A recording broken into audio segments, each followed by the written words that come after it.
అది లేదు.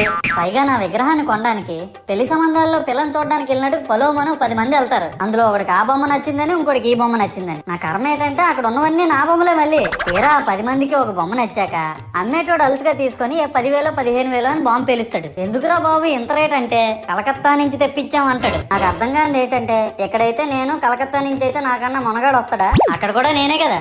ఇలా నన్ను బజార్లో పెట్టి బేరం ఆడి నా మొహానికి ముసుగేసి వ్యాన్ ఎక్కిస్తారు. ఆ వ్యాన్ డ్రైవర్ గాడు నేను ఉన్నానని కూడా చూడకుండా ఏదో ఆలోచించుకుంటా డ్రైవ్ చేస్తా గతకల్లో గబ్బి గుబ్బి అని తెంచేసి నా కాల్లో చెయ్యి ఎరగొట్టేస్తాడు. ఈ విషయం చందాలు ఇచ్చిన చిన్నోళ్ళకి తెలిస్తే మళ్ళీ ఇరిగిపోయిన బొమ్మ పెట్టకూడదని ఏ బొమ్మ రాసి కవర్ చేసేస్తారు. సరేలే జరిగిందేదో జరిగింది, నా భక్తులే కదా కూల్ బ్రో అని చిల్లయ్యే లోపు నన్ను పందిర్లో పెట్టి ముసుగు తీసి నాకన్నా పొడుగున్నే సౌండ్ బాక్సులు 2 నా చెవులు పక్కన పెట్టి డీజే గణేష్ బ్రో అని చెప్పి నా పాటలను కూనీ చేస్తారు. సరేలే పిల్లలు కదా ఇప్పుడు కాకపోతే ఎప్పుడు ఎంజాయ్ చేస్తారు, కాసేపట్లో పూజ స్టార్ట్ చేస్తారని వెయిట్ చేస్తా ఉంటే ఆ 5 రూపాయల వ్రతకల్పన బుక్ చూస్తే